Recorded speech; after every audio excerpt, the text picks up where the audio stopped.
Mainit-init pa yan. Ang init nga ng gravy. Maganda ko sa sikmura ko. Mabilis ako matutunawan. Ano bang okasyon? Bakit biglang may paganito? Wala naman, Nay. Nag-crave lang ako bigla sa pritong manok at palabok. Kaya tayo. Naku, ingat ka riyan sa cravings na yan, Joy, ha? Yung anak ng kasama ko sa simbahan, nag-crave daw ng peanut butter at saging. Kinabukasan, nalaman na buntis na pala.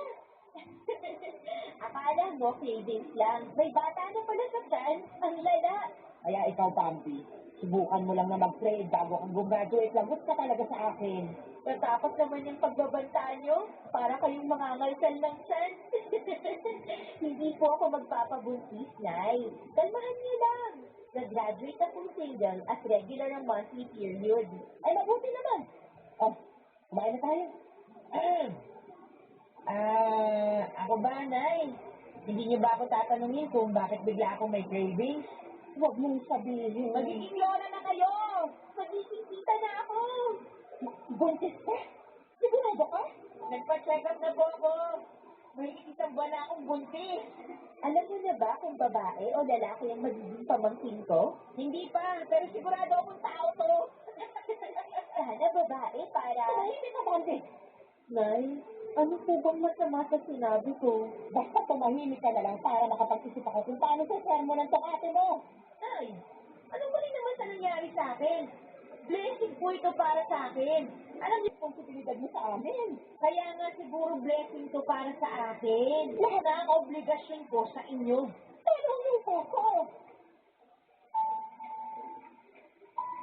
Sa unang pagkakataon ay hindi nakakain si nanay ng paborito niyang pritong manok at palabok. Kahit umuusok pa sa init noon ng gravy, hindi pa rin niya magawang ibuhos sa palabok para lantakan. Sa unang pagkakataon din ay masayang nakakain si Ate Joy at ganado niyang nilantakan ang mga nasa mesa. Inaalam pa niya kay nanay ang gravy na kung pwede sa kanya na lamang dahil lumakas ang paglihinga roon. Nakaturala lang si nanay sa lababo.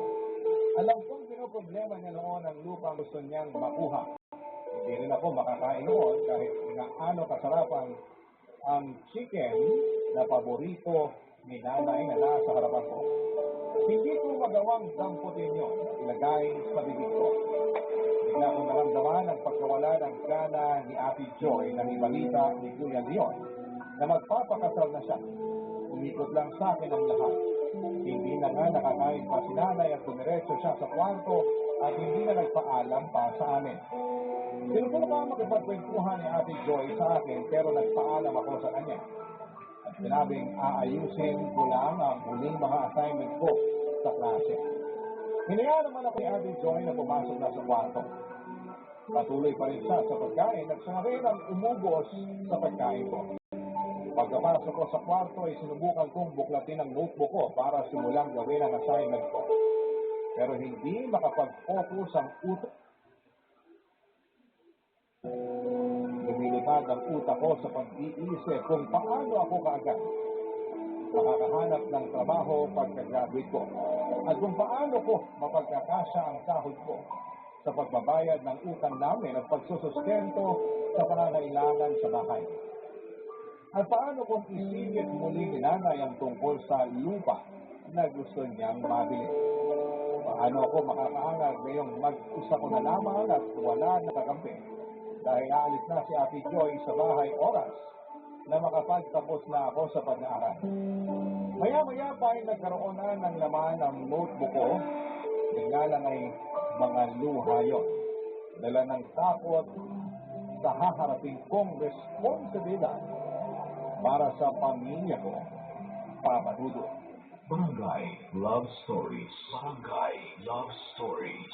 Papa Dudo at mabilis na lumipas sa mga araw at nakapagtapos na ako sa pag-aaral at masaya na si Ate Joy na makakawala sa obligasyon niya. Napilitan ako maghanap agad ng trabaho pagkatapos ko sa pag-aaral.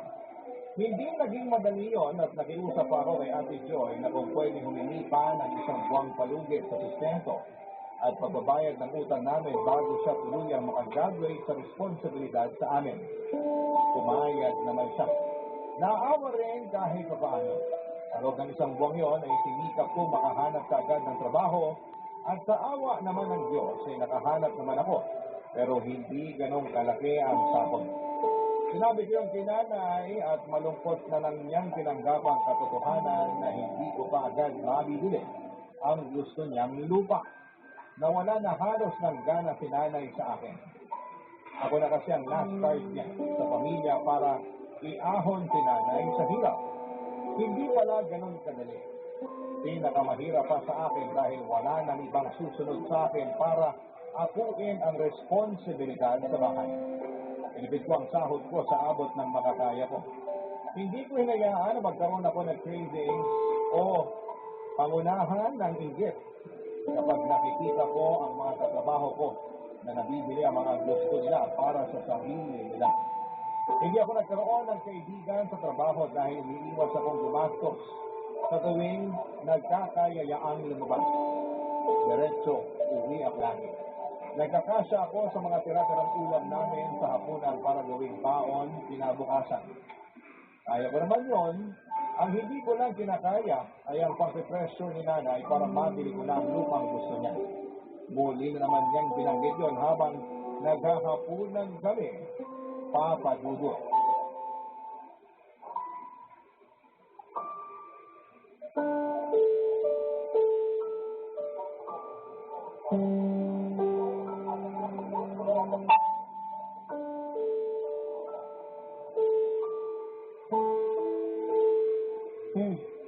May balita na ba kina Ate Joy at Kuya Leon mo?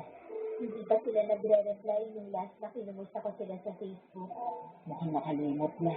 Hindi naman po siguro. Busy lang din talaga. Lalo, malapit ng mga anak si Ate Joy. Tapos, buntis na rin yung asawa ni Kuya Leon. Iniwan nilang responsibilidad dito sa bahay para bumuo ng panibagong responsibilidad sa labas. Anong klaseng pag-iisip yun? Desisyon naman po nila yun, Nay. At mula ngayon, makikinig ka sa mga desisyon ko para sa ikabubuti natin, ha? Huwag na huwag kang gagaya sa mga kapatid mo na sinakasan ako. Kahit gustuin ko man, ako na ang last card sa pamilya na to. Anong last card? Wala po. Tapusin mo na nga lang yung kinakain mo dahil may pag-uusapan pa tayo mamaya. Tungkol na naman po ba yan sa lupa? Meron pa bang iba? Ang tagal nang naiatras ang pagbili ng lupang gusto ko. Nakakahiya na sa pagbibilhan ko. Kesa naman nakapag-down na noon, di ba ka narimata lang yung lupa ngayon dahil hindi talaga kayang bayaran? Panay nang tawag sa akin ng may-ari ng lupa. Hindi na nakikiusapan. Tinatakot na ako na marami na raw gustong bumili ng lupang yon. Di ibenta niya kamo sa iba? Sige! Kasamain mo pala yung loob ko. Pinaasa na nga ako ng mga kapatid mo tapos ikaw naman tong magpapagsak ng pag-asa ko. Sinasabi ko lang ang totoo at praktikal, Nay. Hindi ko po talaga kaya na bilhin ng lupang yun. Tingnan yung ang puro interest na lang ang nababayaran ko sa mga utang natin. Problema ko ba yon? Kung nakahanap ka sana ng magandang trabaho, di sana malapit na natin matapos ang utang natin ngayon.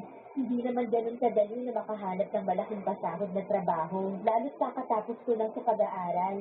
Maswerte nga ako na nakahanap pa rin ako kahit fresh graduate ako eh. Sagot yan ng mga tamad magsumikap sa paghahanap ng mas maayos na trabaho. Tuwing day off mo kasi, huwag ka lang magkulong dito sa bahay. Kung hindi ako magkukulong dito sa bahay, mapapagastos lang ako sa labas. Hindi ko sinasabing paglamyerda ka. Ang gusto kong puntuhin, gamitin mo ang day off mo sa paghahanap ng sideline. O di kaya, paghahanap ng mas magandang trabaho para makalipat ka na agad. Hindi pa ako pwedeng makaalis sa trabaho dahil nakakontrata pa ako. Pwede namang takasan ng kontrata. Uso naman mag-awol ngayon. Tinuruan niyo ba ako ng mali? Alam niyo namang pinapaganda ko pa ang pangalan at reputasyon ko. Tapos papayuhan niyo ako ng ganyan. Wala nang pupuntahan ng magandang reputasyon ngayon, Bambi. Lagi niyo sinasabi na maging praktikal at wais. Bakit hindi mo yung gawin? Bakit ikaw maghanap ng mas mataas magpasahod na trabaho para maiwan mo na yung bulok ng trabaho ngayon? Hindi kasi ganun kadali, Nay. Kailangan ko pa ng experience.